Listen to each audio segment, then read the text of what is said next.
옛말에 아닌 밤중에 홍두깨라는 말이 있습니다. 뜻밖의 일이 불쑥 벌어졌을 때 쓰는 말인데 이 말이 어디서 비롯되었는지 아는 이는 드뭅니다. 그 해는 흉년이었습니다. 봄부터 비가 오지 않아 논바닥이 거북 등처럼 갈라졌고 가을이 되어도 곳간을 채운 집이 드물었지요. 사람들은 굶주림보다 무서운 것이 빚이라고 수군거렸습니다. 그리고 그 소문의 한복판에 이가의 며느리 연실이 있었습니다. 옛날 옛적 조선 어느 고을에 이가라는 양인 집안이 있었습니다. 크지도 작지도 않은 살림이었지만 흉년이 거듭되며 그 집 곳간도 예전 같지 않았습니다. 새벽닭이 울기도 전에 일어나 물을 깃고 밤이 이슥해서야 겨우 몸을 뉘는 나날이었습니다. 연실은 23이었습니다. 남편 이서구를 병으로 떠나보낸 지 벌써 3년, 무명 소복자락이 몸에 익을 만큼 세월이 지났지만 슬픔은 좀처럼 낡지 않았습니다. 시어머니 덕내는 아들을 잃은 뒤로 더욱 매서워졌습니다. 며느리의 몸가짐 하나, 말투 하나까지 눈여겨보았지요. 그것이 사랑인지 감시인지 연실 스스로도 헷갈릴 때가 많았습니다. 연실아.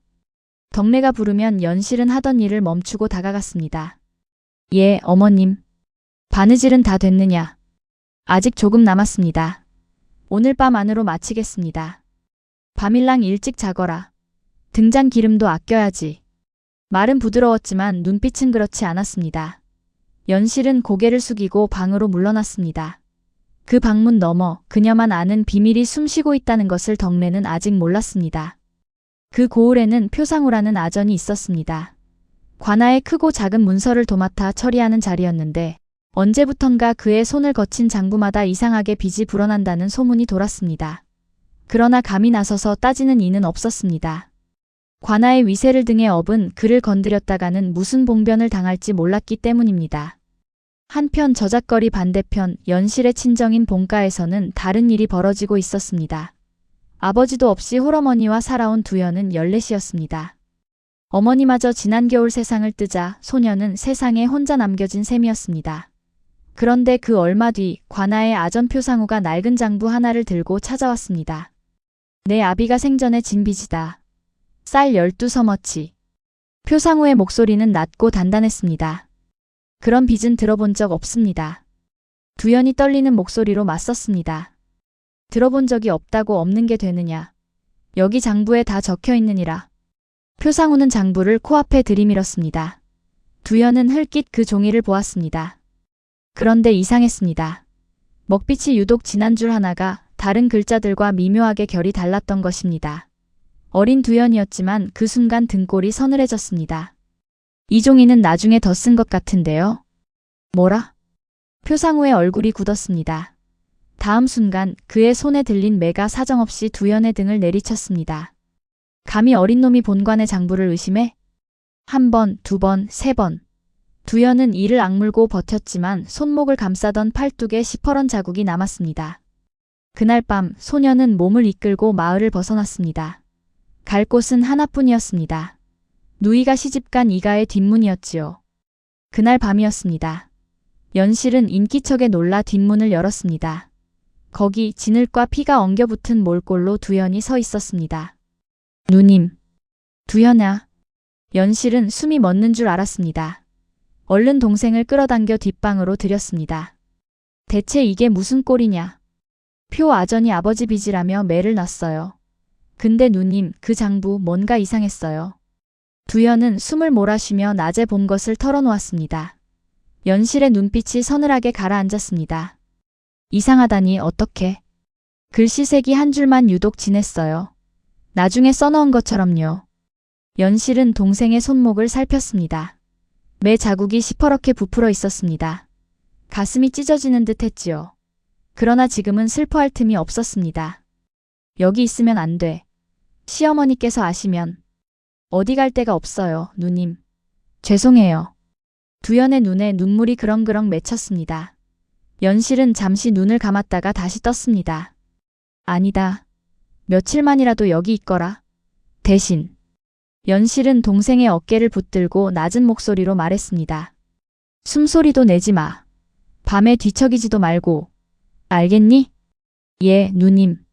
제발 소리 좀 내지 마세요. 들키면 다 죽어요. 그 말은 사실 동생에게 하는 말이자 연실 자신에게 하는 다짐이기도 했습니다. 그날부터 뒷방 구석에 이불 한 채가 새로 깔렸습니다. 연실은 매일 밤 몰래 밥을 나르고 상처에 약초를 지시겨 발라주었습니다. 문제는 사흘도 지나지 않아 생겼습니다. 저 소리는 뭐냐? 덕내가 밤중에 문득 걸음을 멈추고 물었습니다. 곁에서 자던 계집종이 눈을 비비며 대답했습니다. 글쎄요, 마님. 쥐가 지나가는 소리 아닐까요? 쥐치고는 크구나. 덕내는 미간을 좁혔습니다. 그러고 보니 요 며칠 며느리 방 쪽에서 이상한 기척이 잦았습니다. 낮에는 평소와 다름없이 다소곳한데 밤이 되면 문을 걸어 잠그고 무언가를 하는 듯 했지요. 덕내의 머릿속에 온갖 억측이 피어올랐습니다. 과부가 된 며느리, 그리고 밤마다 나는 인기척. 그것이 무엇을 뜻하는지 마을 사람들의 입방아라면 뻔했습니다. 설마. 덕내는 차마 입에 담기도 싫은 생각을 떨쳐내려 고개를 저었습니다. 그러나 한 번 심어진 의심은 좀처럼 뽑히지 않는 법이지요. 다음 날부터 덕내는 며느리의 방문 앞을 서성이기 시작했습니다. 어머님, 무슨 일이십니까? 연실이 놀라 물으면 덕내는 시치미를 뗐습니다. 아니다. 그냥 지나던 길이다. 거짓말이었습니다. 덕내는 이미 마음속으로 몇 번이고 그 방문을 열어젖히는 상상을 하고 있었으니까요. 그리고 연실은 그 시선이 무엇을 의심하는지 눈치채고 있었습니다. 하지만 진실을 말할 수는 없었습니다. 동생을 숨겨준 사실이 알려지면 표상우가 득달같이 달려와 두연을 끌고 갈 것이 뻔했습니다. 빈 문서를 증거랍시고 들이밀면서 말이지요. 누님, 저 때문에 힘드시죠? 두연이 밤마다 미안한 얼굴로 물으면 연실은 애써 웃어 보였습니다. 아니다. 넌 그냥 몸이나 잘 추스르거라. 그러나 속으로는 살얼음판을 걷는 기분이었습니다. 시어머니의 의심스러운 눈초리, 저작거리에 나도는 흉흉한 소문, 그리고 언제 표상우가 이 집 대문을 두드릴지 모른다는 불안까지. 어느 것 하나 가볍지 않았습니다. 저작거리 소문은 발이 빨랐습니다. 이가 며느리 말이야. 밤마다 방에 남정네를 들인다지. 쉿, 들리겠네. 그래도 과부가 벌써 3년째 수절인데 사람 마음이 어디 그렇겠어. 하긴 젊은 나이에 독수공방이 쉬운 일인가? 우물가에 모인 안악들의 입방아는 날개를 단 듯 퍼졌습니다. 정작 진실을 아는 이는 아무도 없었지만 소문이란 본디 진실보다 재미가 먼저인 법이었지요. 그 말이 덕내의 귀에까지 들어가기까지는 오래 걸리지 않았습니다. 마님, 저자에서 들은 얘긴데요. 계집종이 우물쭈물 말끝을 흐리자 덕내의 얼굴이 하얗게 질렸습니다. 말해보아라. 그게 며느님이 밤에 아닙니다. 소인이 괜한 말을 했습니다. 말을 꺼냈으면 끝을 봐야지. 덕내는 다그쳤지만 계집종은 고개만 조아릴 뿐이었습니다. 그날 밤 덕내는 잠을 이루지 못했습니다. 죽은 아들의 얼굴이 떠올랐다가 이내 며느리의 다소곳한 뒷모습이 겹쳐졌습니다. 설마 그럴 리가. 아니, 그런데 만약. 한 번 피어난 의심은 걷잡을 수 없이 자랐습니다. 그것은 이상한 일이 아니었지요. 사람이란 본디 모르는 것 앞에서 가장 나쁜 그림을 먼저 그리는 법이니까요. 연실도 그 소문을 모르지 않았습니다. 저작거리에 다녀온 이웃이 넌지시 귀띔해준 덕분이었습니다. 그날 밤 연실은 뒷방에 앉아 동생의 상처에 새 약초를 덧대며 오래된 기억을 떠올렸습니다. 남편 서구가 살아있던 시절 손수나무를 캐와 서투른 솜씨로 묻혀주던 모습이었습니다. 당신은 요리는 젬병이면서 왜 자꾸 하려고 그래요? 그래도 자네 웃는 얼굴 보려고 그러지. 그렇게 웃던 사람이 3년 전 열병으로 하루아침에 떠났습니다. 남은 것은 무명 소복과 시어머니의 매서운 눈초리, 그리고 이제는 지켜야 할 어린 동생 하나였습니다. 연실은 눈물을 삼키며 다짐했습니다. 무슨 소리를 듣더라도 견뎌야 한다. 두연이만은 지켜야 한다. 그러나 세상 일이란 다짐만으로 되는 것이 아니었습니다. 그러던 어느 날 밤 마당을 가로지르던 덕내의 귀에 또렷한 소리가 들렸습니다. 낮은 신음, 그리고 다급히 무언가를 감추는 듯한 부스럭거림. 덕내의 발걸음이 며느리 방 앞에서 뚝 멈춰 섰습니다. 오늘은 반드시 확인해야겠다. 덕내가 낮게 중얼거렸습니다. 그 눈빛에는 며느리에 대한 걱정과 집안 체면에 대한 두려움이 뒤섞여 있었습니다. 그 말이 무엇을 불러올지 이때는 아무도 알지 못했습니다. 덕내는 며느리 방문 앞에서 한참을 서 있었습니다. 손이 문고리까지 갔다가 다시 내려왔습니다. 이대로 문을 열었다가 아무 일도 아니면 어쩌나? 체면이 목숨보다 중한 집안이었습니다. 자칫 헛다리를 짚었다가는 온 동네에 웃음거리가 될 노릇이었지요. 덕내는 결국 문을 열지 못하고 발길을 돌렸습니다. 오늘은 참는다. 허나 다음엔 반드시 확인하고 말리라. 그렇게 밤이 지나갔습니다. 그날 밤 덕내는 오래도록 잠을 이루지 못했습니다. 이불 속에서 뒤척이다 문득 젊었을 적 자신의 얼굴이 떠올랐습니다. 시집온 첫해 흉년이 들어 친정 오라비가 몰래 곡식을 얻으러 밤길을 걸어온 적이 있었습니다. 시아버지 몰래 오라비를 헛간에 재우고 새벽같이 곡식 몇 되를 쥐어보냈던 그 밤. 그때 덕내의 심장도 지금 며느리처럼 벌렁거렸을 것입니다. 하지만 세월이 흐르며 그 기억은 어느새 마음 깊은 곳에 묻혀버렸고 지금의 덕내에게 남은 것은 오직 집안의 체면을 지키려는 완고함 뿐이었습니다. 설마 나처럼 아니다, 다르다. 나는 그때 떳떳했느니라. 덕내는 애써 고개를 저었습니다. 그러나 마음 한구석 스스로도 알아채지 못한 균열이 조용히 자라고 있었습니다. 세월이 사람을 무디게 만든다고들 하지만 어떤 기억은 오히려 세월이 지날수록 더 또렷해지는 법이었습니다. 날이 밝자 덕내는 다시 매서운 시어머니의 얼굴로 돌아왔습니다. 지난밤의 흔들림은 이미 없었던 일처럼 감춰졌습니다. 배틀 소리가 왜 이리 늦게 시작되느냐. 덕내의 첫마디부터 날이 서 있었습니다. 연실은 서둘러 자리에 앉았습니다. 시집 온 지 5년, 처음 한두 해는 그래도 다정한 시어머니였습니다. 아들이 살아있을 때는요. 하지만 아들을 잃은 뒤부터 덕내는 며느리에게서 죽은 아들의 그림자를 지우지 못한 채 그 슬픔을 엄격함으로 감추고 있었습니다. 연실도 그것을 어렴풋이 알고 있었지만 안다고 해서 서러움이 줄어드는 것은 아니었습니다. 연실의 하루는 남편이 살아있을 때와는 완전히 달랐습니다. 새벽닭이 울기 전에 일어나 물을 깃고 아침상을 올리고 종일 배틀 앞에 앉아 있었습니다. 예전에는 남편이 곁에서 실없는 농을 건네며 웃게 해주었지만 이제는 그 자리에 정적만 남아 있었지요. 덕내는 며느리가 잠시라도 손을 놓으면 눈치를 주었습니다. 손이 왜 그리 느리냐? 시집살이가 편해서 그러느냐? 아닙니다, 어머님. 곧 마치겠습니다. 연실은 대답하면서도 속으로 한숨을 삼켰습니다. 밤마다 두연을 돌보느라 잠이 부족한 탓이었지만 그런 사정을 말할 수는 없었습니다. 손끝이 부르트도록 배를 짜고 나서야 뒷방으로 갈 수 있었습니다. 누님, 오늘도 고생하셨죠? 두연이 낮은 목소리로 맞이했습니다.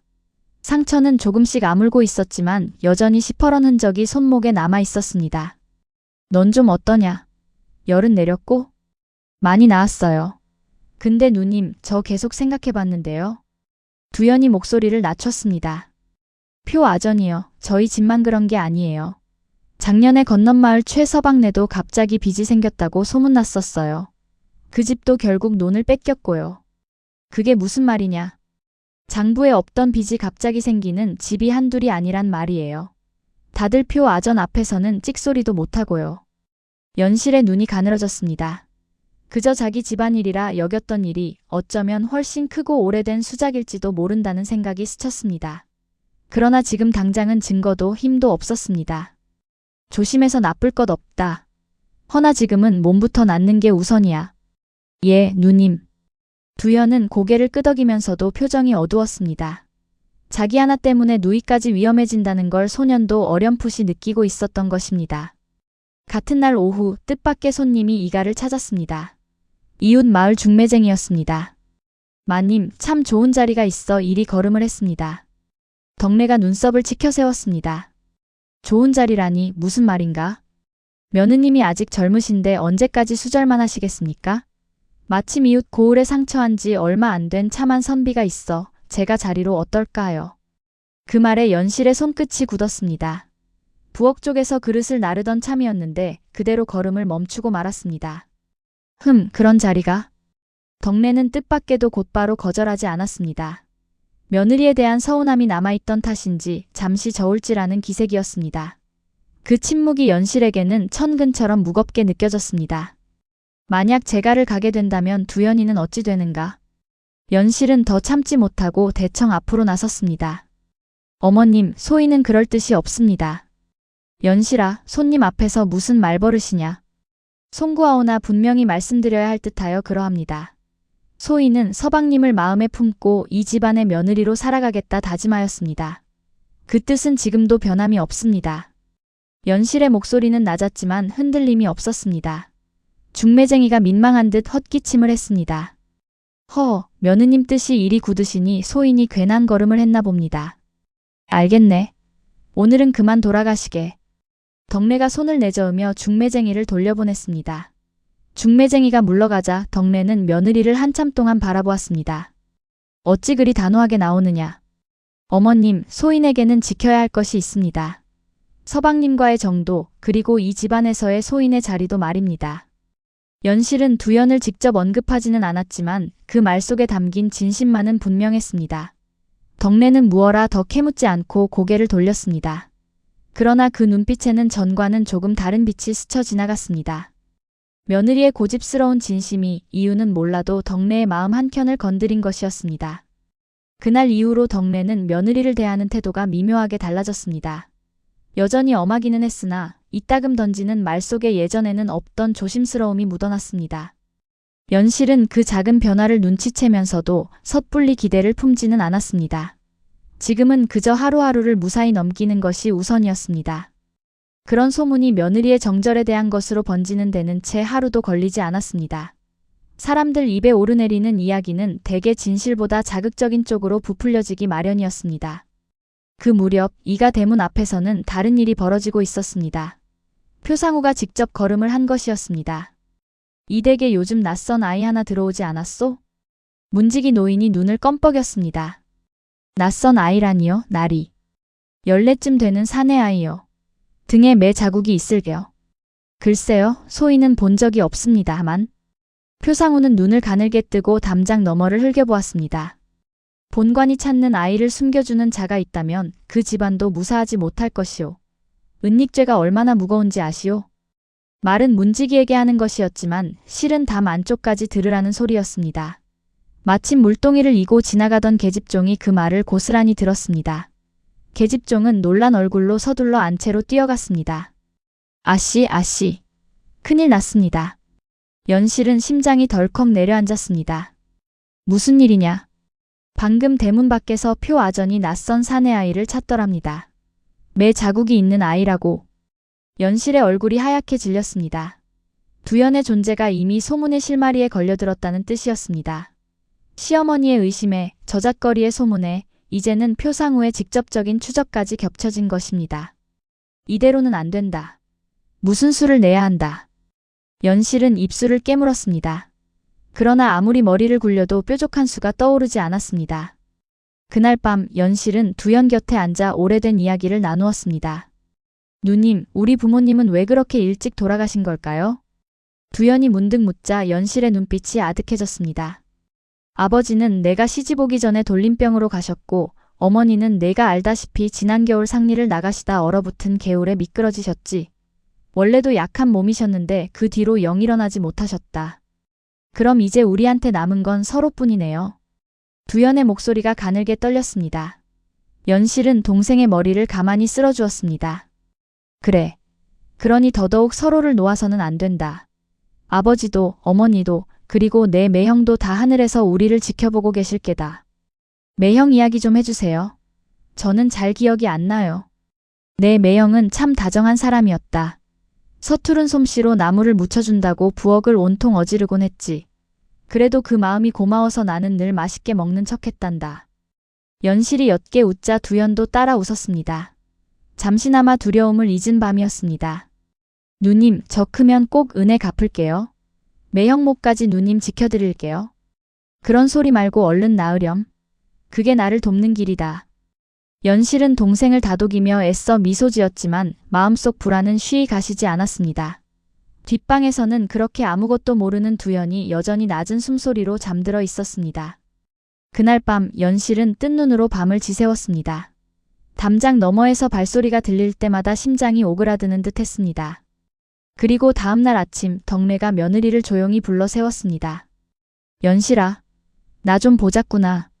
그 목소리에는 전에 없던 서늘함이 실려 있었습니다. 연실은 마른 침을 삼키며 시어머니 앞에 마주 앉았습니다. 덕래의 눈빛이 예사롭지 않았습니다.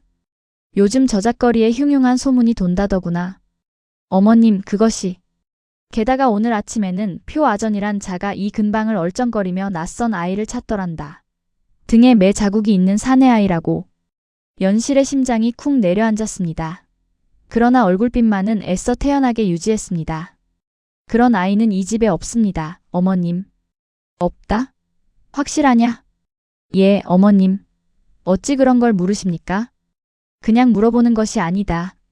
요즘 이 집안에서 심상찮은 기척이 느껴지니 하는 말이다. 덕래의 눈이 며느리의 얼굴을 샅샅이 훑었습니다.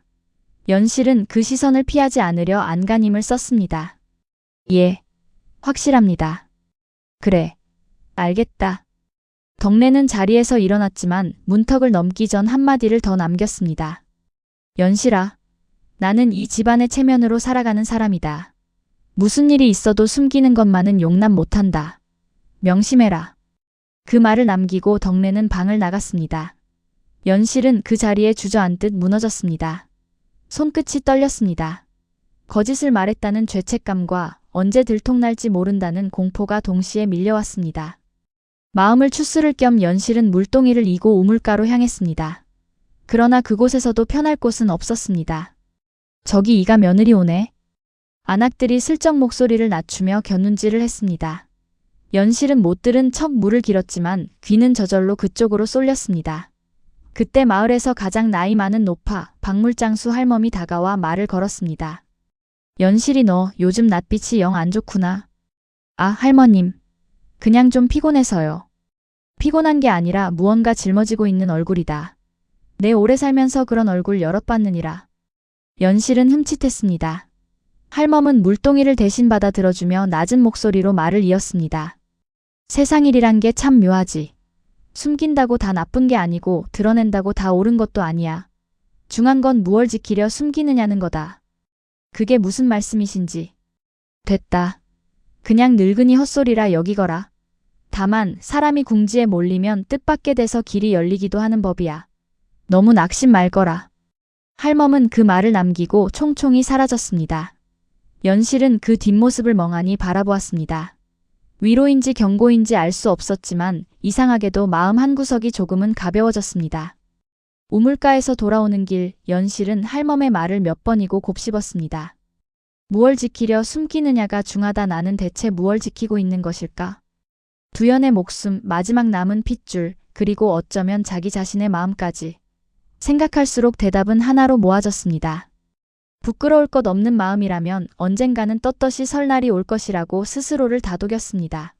그러나 당장 오늘 밤을 넘기는 일이 먼저였습니다. 그날 저녁 연실은 뒷방으로 가 두연에게 낮에 일을 털어놓았습니다. 두연의 얼굴이 새하얗게 질렸습니다. 누님, 저 때문에 거짓말까지 하시게 됐네요. 차라리 제가 나갈게요. 안 된다. 나가면 넌 죽는다. 그래도. 두연아. 연실이 동생의 두 손을 꽉 붙잡았습니다. 넌 내 하나 남은 핏줄이다. 무슨 일이 있어도 지킬 것이다. 그러니 오늘 밤은 숨소리도 내지 마라. 알겠니? 두연은 눈물을 글썽이며 고개를 끄덕였습니다. 연실은 애써 미소 지어 보였지만 방을 나서는 뒷모습은 천근만근이었습니다. 어떻게 해야 하나? 언제까지 이렇게 버틸 수 있을까? 연실은 밤새 뒤척였습니다. 그러다 문득 오래전 남편이 하던 말이 떠올랐습니다. 숨긴다고 다 죄는 아니오. 지키려 숨기는 것도 있는 법이지. 그 말이 지금처럼 사무친 적이 없었습니다. 연실은 두 주먹을 꼭 쥐었습니다. 그래. 지키기 위해서다. 부끄러울 것 없다. 한편 표상우는 여전히 마을 곳곳에 눈과 귀를 심어두고 있었습니다. 저잣거리 술청에서 술 한 잔에 넘어간 하인 하나가 이가 근방에서 아이 울음소리 비슷한 걸 들었다는 말을 흘리고 만 것이었습니다. 그 말은 곧 표상우의 귀에 들어갔습니다. 이가라 흥미롭구나. 조만간 그 집을 한번 살펴보아야겠다. 표상우가 나직이 중얼거렸습니다. 그물이 서서히 좁혀들고 있다는 사실을 이가 안에서는 아직 아무도 알지 못했습니다. 그리고 바로 그날 밤이었습니다. 덕래는 낮에 그 말을 곱씹으며 도무지 잠이 오지 않았습니다. 며느리의 눈빛에서 무언가 감추는 기색을 분명히 보았기 때문입니다. 자정이 넘은 시각 덕래는 결국 자리에서 일어나 마당으로 나섰습니다. 오늘 밤에는 반드시 확인하리라. 살금살금 며느리 방 앞으로 다가갔습니다. 문틈으로 희미한 등잔 불빛이 새어 나오고 있었습니다. 그리고 그 안에서 낮은 숨소리 2개가 들렸습니다. 역시 덕래의 손이 문고리를 향했습니다. 심장이 쿵쿵 뛰었습니다. 그 순간이었습니다. 방 안에서 무언가 넘어지는 소리가 요란하게 울렸습니다. 쿵. 두연이 놀라 몸을 뒤척이다 옆에 놓인 반짓고리를 건드린 것이었습니다. 이불 속에서 두연은 숨조차 쉬지 못하고 온몸을 딱딱하게 굳혔습니다. 들켰구나. 이제 다 끝났구나. 소년의 머릿속이 새하얘졌습니다. 그러나 밖에서는 예상치 못한 일이 벌어지고 있었습니다. 덕래는 그 소리에 화들짝 놀라며 동시에 확신했습니다. 이제야말로 현장을 잡았다고요. 덕래가 힘껏 문을 밀어젖혔습니다. 연실아, 걔 누구냐? 문이 벌컥 열리는 순간 연실은 눈앞이 캄캄해졌습니다. 이대로면 모든 것이 끝이었습니다. 두연은 이불을 뒤집어 쓴 채 숨을 죽이고 있었고 발각은 시간 문제였습니다. 연실의 머릿속이 하얗게 비었다가 다음 순간 저도 모르게 손에 잡히는 대로 물건 하나를 집어들었습니다. 방구석에 놓여있던 낡은 홍두깨였습니다. 어머님, 놀라게 해드려 죄송합니다. 이것이 이 홍두깨가 실형에서 떨어지는 바람에 연실은 떨리는 손으로 홍두깨를 들어보였습니다. 바느질감을 정리하다 그만 실형을 건드렸는데 이게 굴러떨어지지 뭡니까? 놀라서 소리를 지를 뻔했습니다. 덕래의 눈이 며느리의 손에 들린 홍두깨와 이불 더미 쪽을 번갈아 오갔습니다. 방 안 공기가 얼어붙은 듯 했습니다. 그것이 다냐? 예, 어머님. 아닌 밤중에 이 홍두깨 때문에 소인도 얼마나 놀랐는지 모릅니다. 연실은 목소리가 떨리지 않도록 안간힘을 썼습니다. 덕래는 한참 동안 며느리를 쏘아보았습니다. 그러다 이불 쪽으로 한 발짝 다가서려는 순간 연실이 재빨리 몸으로 그 앞을 가로막았습니다. 어머님, 밤이 늦었습니다. 이만 주무시지요. 소인이 정리하고 자겠습니다. 덕래는 미심쩍은 눈초리를 거두지 않았습니다. 잠시 침묵이 흘렀습니다. 방 안 등잔불이 흔들릴 때마다 두 여인의 그림자도 따라 흔들렸습니다. 이대로 물러나실까? 아니면 기어이 이불을 들추실까? 연실은 숨도 제대로 쉬지 못한 채 시어머니의 다음 행동을 기다렸습니다. 덕래의 시선이 마지막으로 한 번 더 이불 더미를 훑었습니다. 그러나 손에 든 홍두깨라는 물증 아닌 물증 앞에서 더 캐물을 명분을 찾지 못했습니다. 알겠다. 다음부터는 조심하거라. 덕래는 문턱을 넘으며 마지막으로 한 번 더 뒤돌아보았습니다. 무언가 석연찮은 표정이었지만 더는 캐묻지 않았습니다. 덕래는 결국 몸을 돌려 방을 나섰습니다. 문이 닫히는 소리와 함께 연실은 그 자리에 털썩 주저앉았습니다. 온몸에 힘이 다 빠져나간 듯 했습니다. 이불 속에서 두연이 조용히 고개를 내밀었습니다. 누님 괜찮으세요? 그래. 이번엔 넘겼다. 연실은 숨을 몰아쉬며 손에 든 홍두깨를 내려다보았습니다. 훗날 이 마을에서 아닌 밤중에 홍두깨라는 말이 두고두고 회자될 줄은 이때의 연실도 미처 알지 못했습니다. 그러나 이것은 시작에 불과했습니다. 덕래의 의심은 사그라들지 않았고 표상우의 추적은 오히려 더 집요해질 참이었습니다. 연실은 마음을 다잡았습니다. 이제 물러설 곳은 없다. 그 밤 연실은 처음으로 스스로에게 다짐했습니다. 어떤 대가를 치르더라도 동생을 지키겠다고 말이지요. 그 다짐은 앞으로 닥칠 더 큰 시련을 버텨낼 첫 번째 디딤돌이 되어줄 것이었습니다. 며칠 뒤 박물장수 할멈이 다시 이가 대문을 두드렸습니다. 바늘이랑 실 좀 사시겠소? 핑계 김에 안채까지 들어온 할멈은 연실에게 은근히 눈짓을 보냈습니다. 사람들 눈을 피해 뒤뜰로 자리를 옮기자 할멈이 목소리를 낮췄습니다. 내 요 며칠 저작거리를 도는데 표 아전 그자에 대한 이야기가 자꾸 귀에 걸리더구나. 무슨 이야기입니까? 건넌마을 최서방네뿐이 아니야. 벌써 서너 집이 넘게 갑자기 빚이 생겼다며 논밭을 뺏겼다는 게야. 하나같이 표 아전이 들이민 장부 때문이었지. 연실의 눈이 커졌습니다. 두연이 했던 말이 사실이라면 이것은 단순히 자기 집안의 불운이 아니었습니다. 그 사람들 지금은 어찌 지낸답니까? 뿔뿔이 흩어졌지. 다들 겁을 먹어 입도 뻥긋 못하고. 허나 억울함이 어디 가나? 언젠가 누가 나서서 물꼬만 터주면 다들 나서서 말할 게다. 할멈은 의미심장한 눈빛으로 연실을 바라보았습니다. 내 발이 넓으니 슬쩍슬쩍 그 집들 사정을 더 알아봐 주마. 대신 너도 몸 조심하거라. 할머님, 어찌 이리 도와주십니까? 늙으면 별거 없어도 오지랖은 남는 법이니라. 할멈이 껄껄 웃었습니다. 그 웃음에 연실은 오랜만에 마음이 놓였습니다. 혼자 짊어졌던 무게를 누군가와 나눈 기분이었습니다. 표상우, 그자가 저지른 짓이 두연이만의 일이 아니라면 언젠가 반드시 밝혀낼 것이다. 그날 이후 연실의 집에는 크고 작은 소동이 끊이지 않았습니다. 먼저 옆집 안악이 불쑥 찾아온 날이었습니다. 연실아, 장 좀 빌리러 왔다. 느닷없는 방문에 연실은 심장이 철렁했습니다. 하필 두연이 뒷방 문턱 가까이에서 기침을 참고 있던 참이었습니다. 아, 언니. 잠시만요. 연실은 재빨리 뒷방 앞을 가로막고 서서 문을 살짝 열어 팔만 뻗었습니다. 실은 조카아이가 몸이 안 좋아 며칠 와 있어요. 열병 기운이 있어서 방을 들이시면 옮을까 걱정이라. 어머, 그래? 그럼 얼른 낫길 빌어야겠구나. 난 그럼 저기 대청에서 기다리마. 옆집 안악은 별다른 의심 없이 물러났습니다. 연실은 이마에 식은 땀을 닦으며 안도의 숨을 내쉬었습니다. 뒷방에서는 두연이 이불을 뒤집어 쓴 채 소리 없이 웃음을 참고 있었습니다. 누님, 저 진짜 아픈 사람 같았죠? 웃을 때가 아니다, 이놈아. 연실도 결국 피식 웃고 말았습니다. 위태로운 나날 속에서도 그런 순간만큼은 잠시나마 숨통이 트이는 듯 했습니다.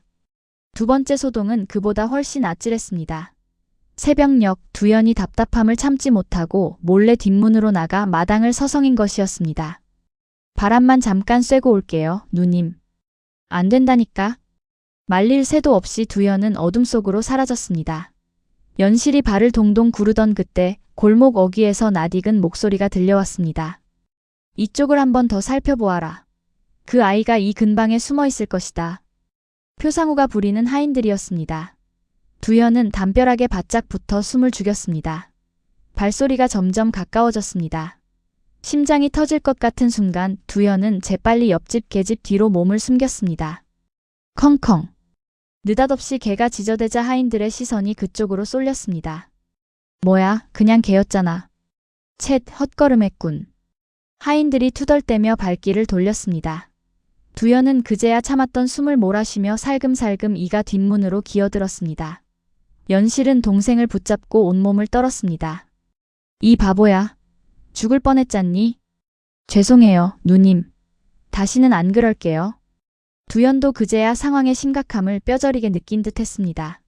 그날 이후로 소녀는 두 번 다시 함부로 뒷문을 나서지 않았습니다.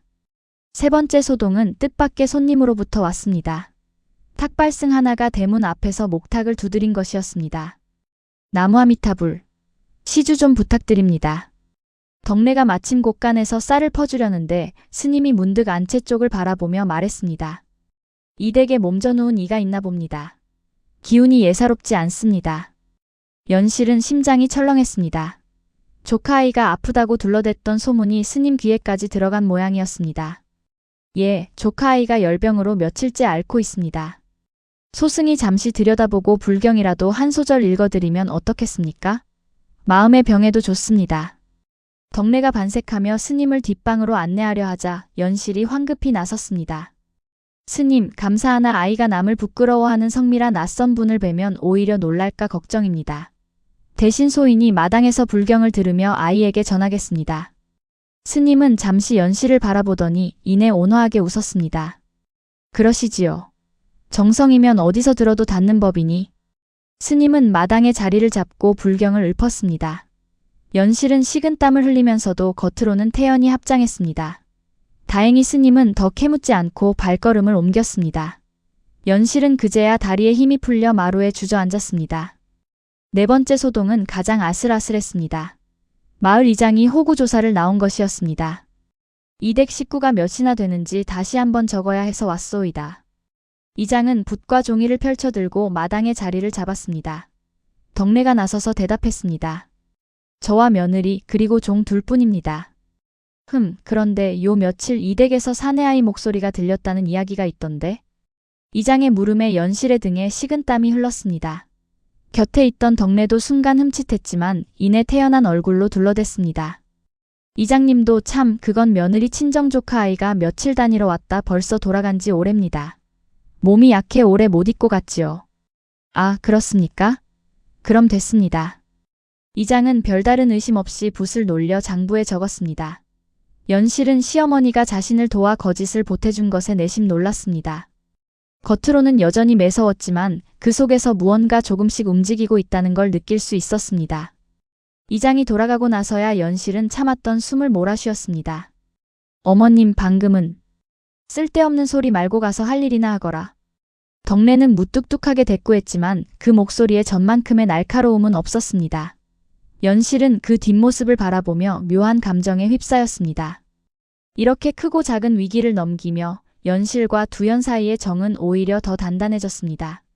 그리고 박물장수 할멈이라는 뜻밖의 조력자까지 얻으며 연실의 마음속에는 작은 희망의 불씨가 자라나고 있었습니다. 조금만 더 버티면 길이 보일지도 모른다. 그날 밤 연실은 문득 할멈에게 물었습니다. 할머님은 어찌 이런 일에 이토록 발벗고 나서주십니까? 저희와는 피 한 방울 안 섞인 사이인데. 할멈은 잠시 먼 하늘을 바라보다 나직이 답했습니다. 나도 젊었을 적 남편이 못된 아전 손에 억울하게 재산을 뺏긴 적이 있었느니라. 그때 아무도 나서주지 않아 결국 다 잃었지. 그 뒤로 다짐했다. 내가 힘닿는 데까지는 비슷한 처지의 사람을 그냥 지나치지 않겠다고. 그런 사연이 있으셨군요. 그러니 너무 고마워할 것 없다. 나는 그저 내 몫을 하는 것뿐이니. 할멈의 말에 연실은 가슴이 뭉클해졌습니다. 세상에는 이렇게 말없이 서로를 지탱해주는 인연도 있는 법이었습니다. 그날 밤 연실은 두연에게도 할멈의 이야기를 들려주었습니다. 두연은 한참 생각에 잠기더니 조용히 말했습니다. 누님, 저도 나중에 저런 어른이 되고 싶어요. 어려운 사람을 그냥 지나치지 않는 그런 사람이요. 그래, 두연아. 지금은 이렇게 숨어 지내지만 언젠가 떳떳하게 살 날이 오면 너도 꼭 그리 살아라. 예, 누님. 꼭 그럴게요. 두 사람은 손을 맞잡고 서로를 바라보며 웃었습니다. 앞날이 어찌 될지 알 수 없는 나날이었지만 그 순간만큼은 따뜻했습니다. 밖에서는 여전히 표상우의 그림자가 어른거렸고 저작거리의 소문도 사그라들 기미가 없었습니다. 그러나 뒷방 작은 등잔불 아래 남매는 서로에게 기대어 잠시나마 평온을 되찾고 있었습니다. 연실은 동생의 숨소리가 고르게 이어지는 것을 확인하고서야 비로소 눈을 붙일 수 있었습니다. 그러나 그 희망이 얼마나 위태로운 것이었는지 연실은 곧 뼈저리게 깨닫게 됩니다. 박물장수 할멈은 발이 넓다는 말이 헛말이 아니었습니다. 바늘과 실을 팔러 다닌다는 핑계로 이 집 저 집을 드나들 수 있었으니 세상 소문을 캐기에는 더없이 좋은 방편이었습니다. 며칠 사이 이 마을 저 마을을 돌며 표상우에게 논밭을 빼앗긴 이들을 하나둘 찾아냈습니다. 첫 번째로 만난 이는 건넌마을 최서방이었습니다. 말도 마시오. 우리 아버지가 죽은 지 3년도 넘었는데 어느 날 갑자기 생전에 진빚이라며 장부를 들이밀지 뭡니까? 억울해서 관아에 하소연하러 갔더니 그 장부를 쓴 게 바로 표 아전 본인이었소. 그래서 어찌 되었습니까? 할멈이 묻자 최서방은 씁쓸하게 웃었습니다. 별수 있소. 논 두마지기 뺏기고 입 다물었지요. 혼자서는 그자를 당해낼 재간이 없었으니. 두 번째로 만난 이는 저작거리 포목전 주인이었습니다. 그 역시 비슷한 사연을 털어놓았습니다. 우리 집도 그랬소. 죽은 형님 이름으로 없던 빚이 생겼더이다. 그때는 그저 재수가 없나보다 했는데 이제 보니 한둘이 아니었구려. 세 번째로 만난 이는 저작거리 어귀에서 떡을 파는 늙은 부부였습니다. 그들 역시 몇 해 전 아들의 혼산날 빌린 적 없는 빚 때문에 가진 밭을 몽땅 내주었다고 했습니다. 그때는 그저 팔자려니 했는데 이제 보니 다 그자의 농간이었구려. 노부부는 이야기를 마치고도 한참 동안 한숨을 내쉬었습니다. 할멈은 그 하나하나를 마음에 새기며 무명천의 이름과 사연을 적어나갔습니다. 할멈은 이런 이야기들을 하나하나 마음에 새겨 연실에게 전했습니다. 연실아, 벌써 5집이나 찾아냈다. 다들 표 아전의 조작질에 당한 게야. 혼자면 몰라도 이만큼 모이면 이야기가 달라진다. 연실의 눈이 반짝였습니다. 처음으로 어둠 속에서 빗줄기 하나를 본 기분이었습니다. 정말입니까? 이 사람들이 나서서 증언해 줄까요? 당장은 다들 겁을 먹었지만 첫걸음을 뗄 사람이 있으면 따라올 게다. 두연이가 빼돌린 장부만 있으면 그게 결정적인 증거가 될 게야.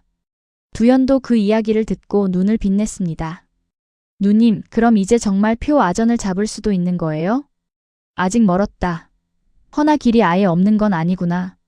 누님, 저도 뭐라도 하고 싶어요. 표 아전곡간에 몰래 들어가서 진짜 증거를 더 찾아올게요. 두연이 눈을 반짝이며 말하자 연실은 단호히 고개를 저었습니다. 안 된다. 그러다 정말 큰일 난다. 지금 있는 것만으로도 충분해. 하지만 두연아, 너는 그저 몸성이 있어주는 것만으로도 나를 돕는 거란다. 무모하게 나서다 잘못되면 이제껏 애쓴 것도 다 허실이 되고 만다. 두연은 입을 삐죽였지만 결국 고개를 끄덕였습니다. 누이의 말이 옳다는 걸 알면서도 아무것도 하지 못하는 자신이 답답했던 것입니다. 연실은 오랜만에 마음이 놓였습니다. 뒷방에 갇혀 지내던 나날 속에서도 처음으로 앞이 보이는 듯한 기분이었습니다. 그날 밤 연실은 두연의 상처에 약을 발라주며 나직이 웃었습니다. 조금만 더 버티자. 이제 정말 끝이 보이는 것 같구나. 예, 누님. 두연도 오랜만에 밝은 얼굴로 대답했습니다. 이튿날 연실은 할멈을 따라 직접 한 집을 찾아갔습니다. 남편을 잃고 홀로 어린 자식 셋을 키우는 과부 순덕이었습니다. 표 아전이 죽은 남편 이름으로 빚을 만들어 논을 뺏어갔지요. 그 뒤로 하루하루가 지옥 같았습니다. 순덕의 눈에 눈물이 고였습니다. 연실은 그 손을 가만히 붙잡았습니다. 저도 사정이 다르지 않습니다. 그러니 함께 나서면 어떻겠습니까? 나서면 정말 우리 같은 것들이 이길 수 있겠습니까? 혼자서는 안 됩니다. 허나 여럿이 모이면 다릅니다. 저도 무섭지만 이제는 더 물러설 곳이 없어 나선 것입니다. 순덕은 한참을 망설이다 고개를 끄덕였습니다. 알겠습니다. 저도 증언하겠습니다. 할멈과 연실은 그 길로 마을 어귀에 놓인 한 사람을 더 찾아갔습니다. 아들을 부역으로 빼앗긴 늙은 농부였습니다. 내 아들놈이 빚을 갚는답시고 관아부역에 끌려간 지 벌써 반년이 넘었소. 그런데 알고 보니 애초에 없던 빚이었다니 이 늙은 것이 억장이 무너지오. 노인은 마른 눈에서 눈물을 훔쳤습니다. 아들을 되찾을 수만 있다면 내 무슨 짓이라도 하겠소. 증언이든 뭐든 시켜만 주시오. 연실은 노인의 손을 맞잡으며 고개를 숙였습니다. 함께 힘을 모으면 반드시 길이 열릴 것입니다. 그렇게 하루하루 억울함을 삼키고 살아온 이들의 목소리가 하나둘 모이기 시작했습니다. 순덕과 노인, 최서방과 포목전 주인까지 더해지니 어느새 제법 든든한 힘이 되어 있었습니다.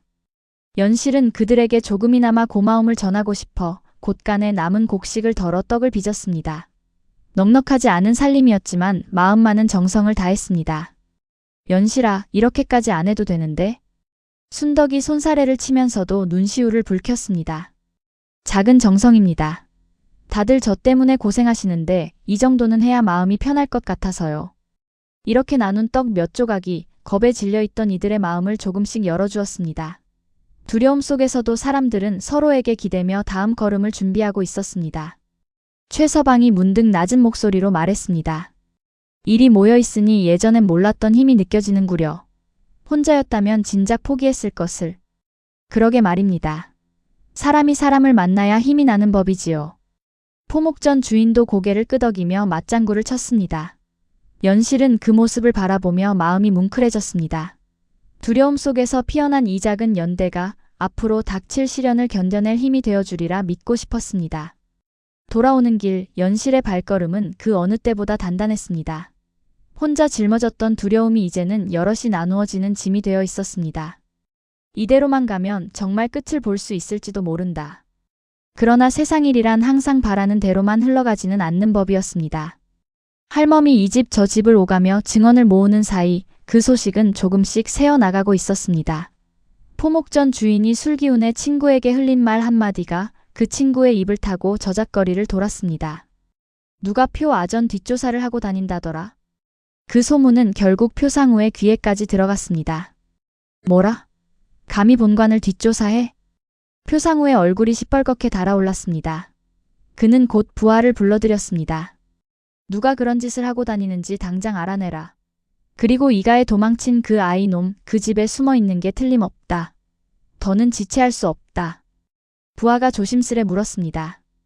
허나 나리 이가는 이 고을에서 그래도 행색깨나 하는 집안인데 함부로 들쑤셨다가는. 닥쳐라. 은닉죄로 걸면 그만이다. 내일 당장 이가로 가서 그 방을 뒤진다. 그날 밤 표상우는 은밀히 형방을 찾아가 술상을 마주했습니다. 형방 나리 요즘 뒷조사를 하고 다니는 자들이 있어 골치가 아픕니다. 잘 좀 눈 감아 주셔야겠습니다.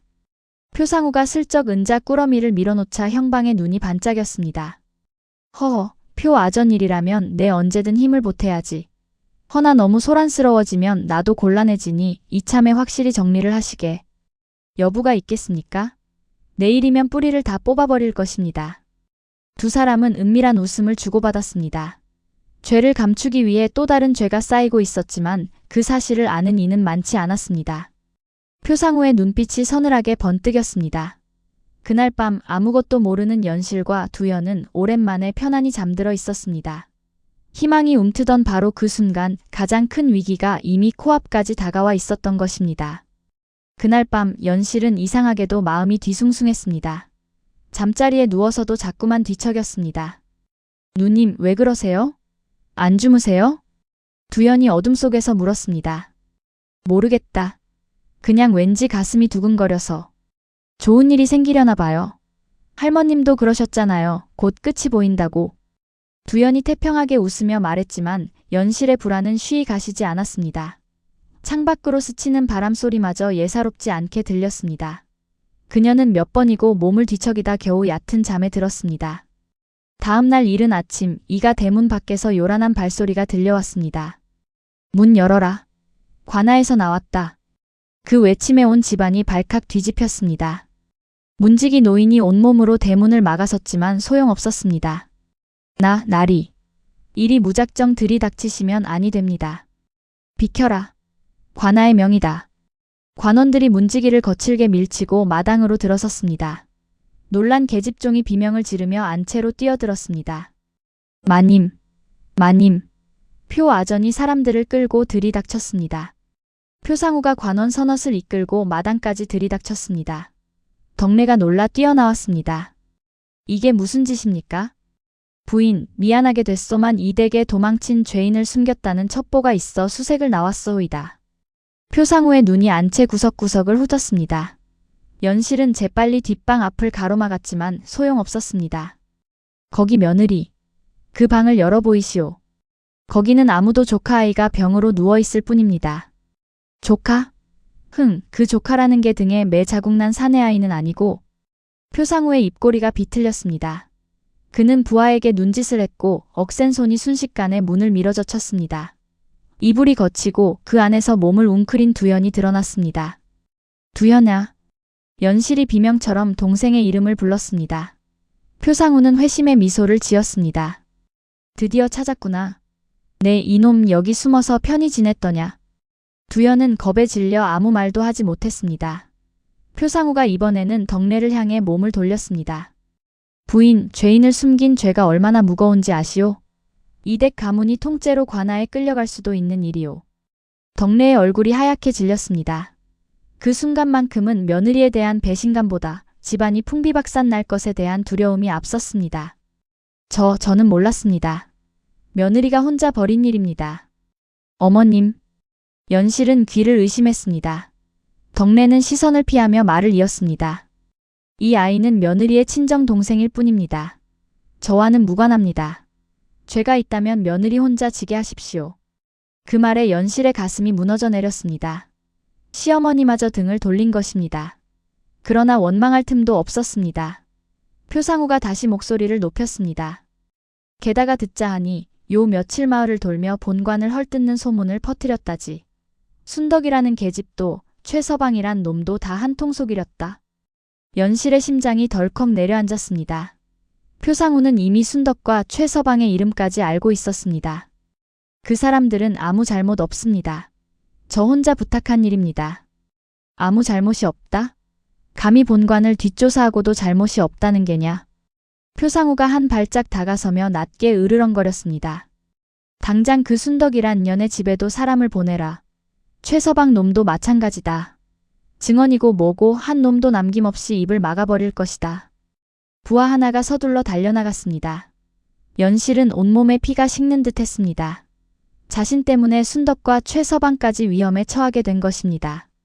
제발 그 사람들은 건드리지 마십시오. 제가 다 책임지겠습니다. 책임? 내까짓 것이 무슨 수로 책임을 진다는 게냐? 표상우가 코웃음을 쳤습니다. 그는 두연의 팔을 억지로 붙잡아 일으켰습니다. 이놈은 관아로 끌고 가겠소. 도망친 죄에 본관의 장부를 훔친 죄까지 더해 단단히 벌을 물을 것이오. 장부라니요? 연실이 되물었지만 표상우는 대답 대신 두연의 품을 뒤졌습니다. 그러나 아무것도 나오지 않았습니다. 표상우의 얼굴이 일그러졌습니다. 장부는 어디 있느냐? 두연은 입을 꾹 다물었습니다. 사실 그 장부는 뒷방 마룻바닥 밑 아무도 모르는 곳에 숨겨져 있었습니다. 표상우는 분을 못 이겨 두연의 뺨을 후려쳤습니다. 말해. 어디 숨겼느냐? 두연아.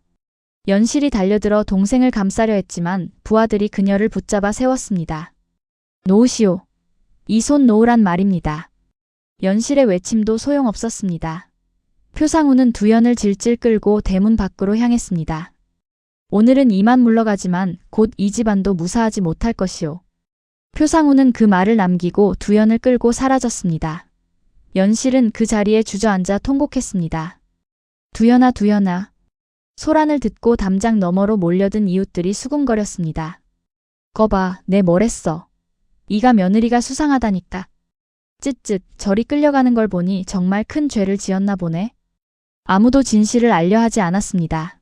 사람들은 그저 눈앞의 소란과 소문에 살을 붙이기 바빴습니다. 연실은 그 수군거림 속에서 더욱 깊은 외로움을 느꼈습니다. 억울함을 호소할 곳도 알아줄 이도 없는 듯 했습니다. 연실은 정신없이 대문 밖으로 뛰쳐나가려 했습니다. 두연아, 두연아, 어디로 데려가는 것입니까? 그러나 계집종이 황급히 연실의 팔을 붙들었습니다.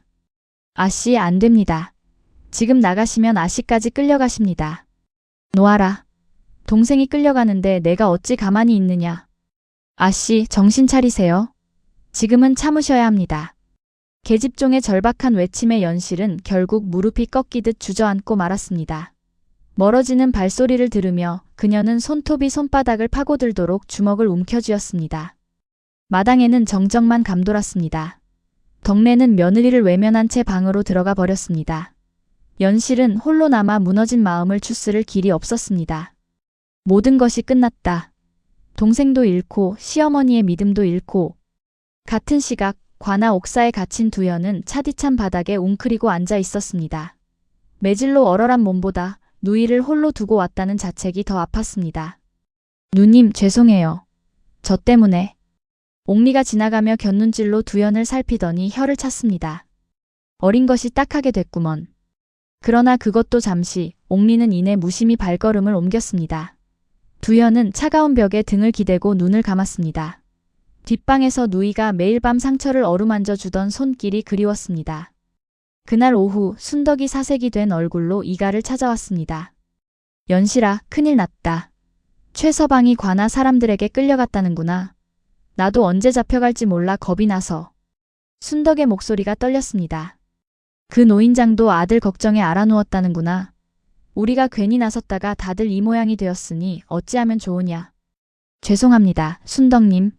제가 괜히 부탁을 드려서. 아니다, 연실아. 누구를 탓하겠느냐. 그저 세상이 이리 매정한 것을. 순덕은 힘없이 고개를 떨구고 돌아갔습니다. 연실은 아무 말도 할 수 없었습니다. 자신이 나선 일 때문에 무고한 이들까지 위험에 빠뜨렸다는 죄책감이 온몸을 짓눌렀습니다. 내가 괜한 희망을 품었던 걸까? 차라리 처음부터 나서지 않았더라면.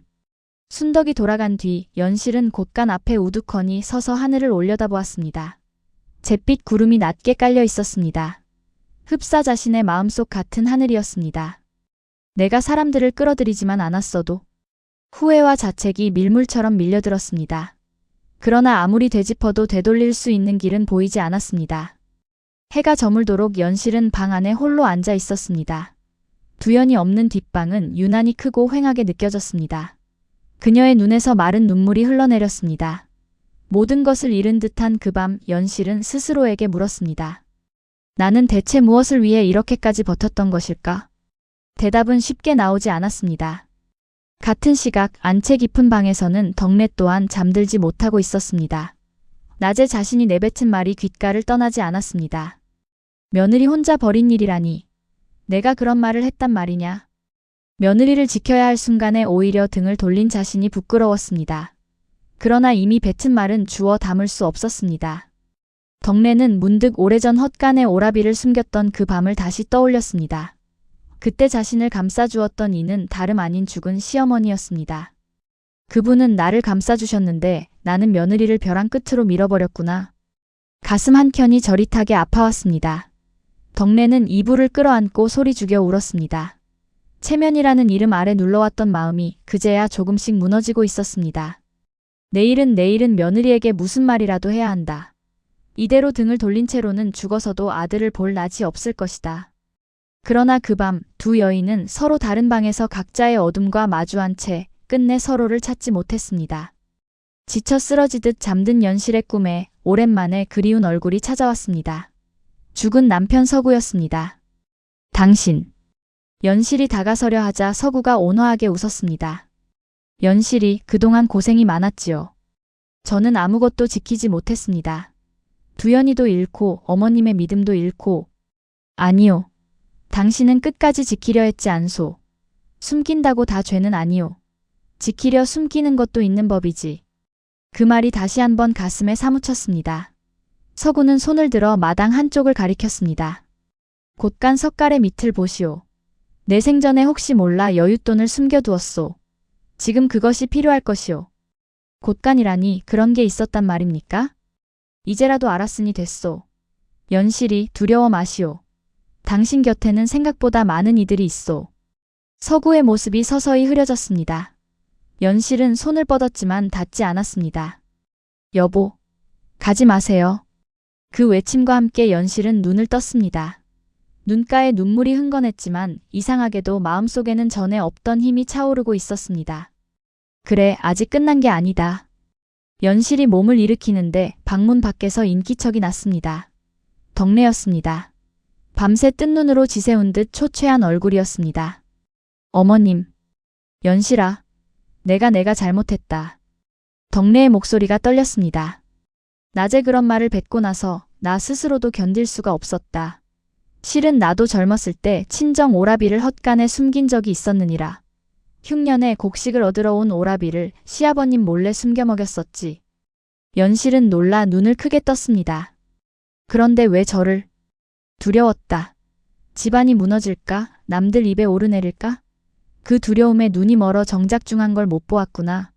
네가 지키려 한 게 무엇인지도 모르고 말이다. 덕래는 며느리의 손을 꼭 붙잡았습니다. 미안하다, 연실아. 이제라도 함께 나서겠다. 두연이를 구할 방도를 찾아보자꾸나. 연실의 눈에서 뜨거운 눈물이 흘러내렸습니다. 원망보다 안도가 먼저 찾아왔습니다. 어머님 감사합니다. 두 사람은 서둘러 곳간으로 향했습니다. 석갈의 밑을 뒤지니 과연 낡은 항아리 하나가 나왔습니다. 그 안에는 은자와 엽전이 제법 두둑이 들어있었습니다. 이걸로 두연이를 빼낼 수 있을지도 모릅니다. 돈뿐이 아니다. 두연이가 숨겨둔 장부도 찾아야 한다. 연실은 뒷방 마룻바닥을 뜯어냈습니다.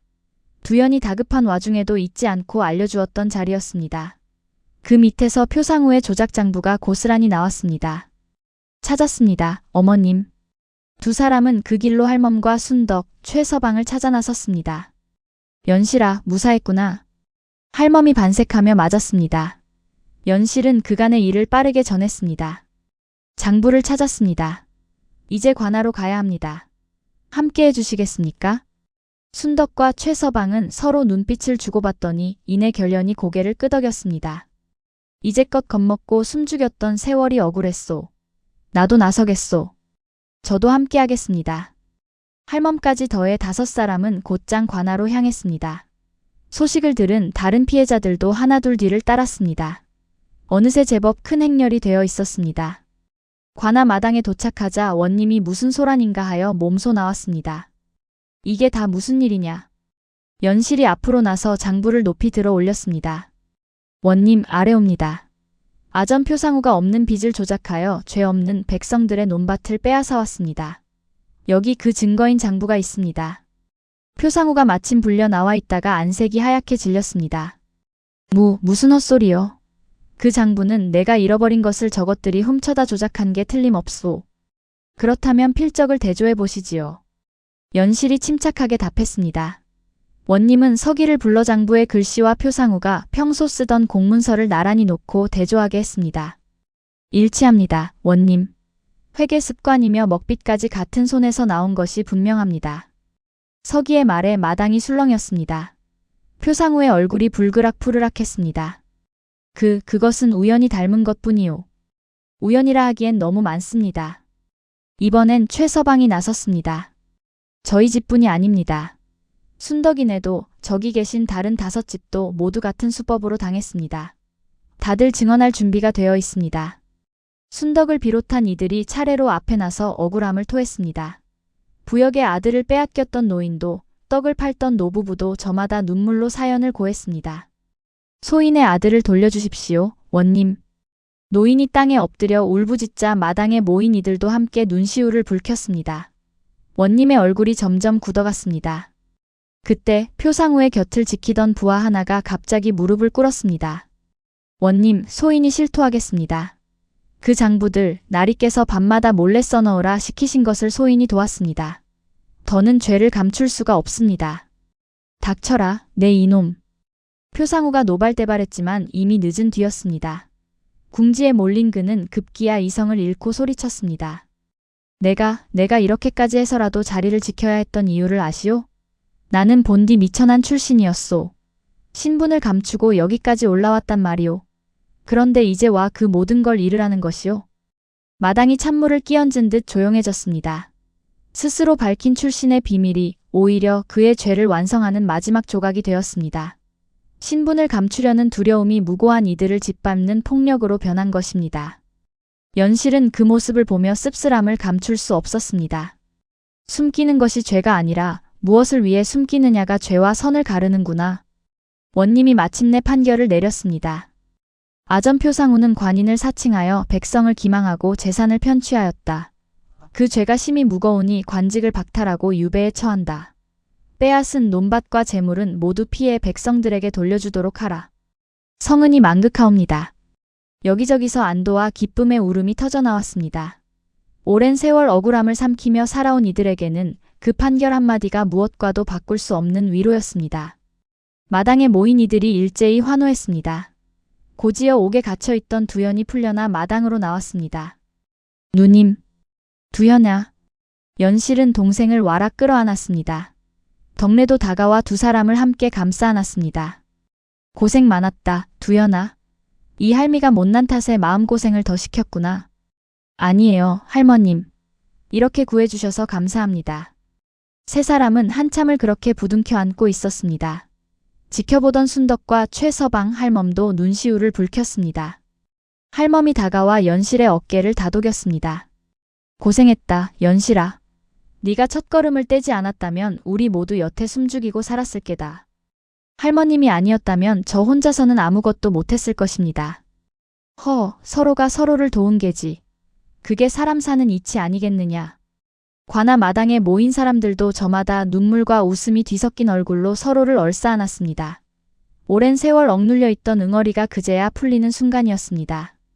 그날 저녁 이가 안채에는 오랜만에 웃음소리가 가득했습니다. 연실과 덕래, 두현이 처음으로 한 밥상에 둘러앉았습니다. 어머님, 이것 좀 드셔보셔요. 두현이가 좋아하는 나물입니다. 오냐? 우리 며느리 손맛이 참 좋구나. 예전 같으면 상상도 못할 다정한 말이었습니다. 두현은 그 모습을 보며 배시시 웃었습니다. 누님, 그날 밤 홍두깨 핑계 대던 거 지금 생각하면 정말 아슬아슬했어요. 말도 마라. 내 평생 그렇게 떨어본 적이 없었다. 연실의 말에 덕래가 피식 웃음을 터뜨렸습니다. 그러고 보니 그날 아닌 밤중에 그 홍두깨 때문에 이 늙은이도 놀랐더랬지. 세 사람은 그날의 기억을 떠올리며 오래도록 웃었습니다. 그 후로 순덕과 최서방 할멈을 비롯한 마을 사람들은 되찾은 논밭에서 다시 농사를 지으며 살아갔습니다. 두현은 이가에서 글을 배우며 몸과 마음을 추슬렀고 훗날 훌륭한 사람이 되어 누이의 은혜에 보답하겠노라 매일같이 다짐했습니다. 덕래는 며느리를 볼 때마다 예전과는 다른 다정한 눈빛을 보내주었습니다. 그 밤의 그 한마디 아닌 밤중에 홍두깨는 훗날 이고을 사람들 사이에 두고두고 회자되었습니다. 뜻밖의 일이 불쑥 벌어졌을 때 사람들은 이 이야기를 떠올리며 그렇게 말하게 되었다고 합니다. 숨긴다고 다 죄는 아닙니다. 지키려는 마음이 있다면 언젠가 그 진심은 반드시 통하는 법이지요. 연실과 덕내, 두연이 그러했듯 서로를 향한 믿음은 어떤 시련도 끝내 이겨내게 하는 법입니다. 여러분의 삶에도 아닌 밤중에 홍두깨 같은 일이 닥치더라도 그것을 이겨낼 힘이 있으시길 바랍니다. 다음 영상을 빠르게 만나보시려면 좋아요와 구독을 눌러주세요. 지금 화면에 나오는 더 재미있는 영상들도 함께 해주세요. 그럼 모두 행복한 하루 보내세요. 감사합니다.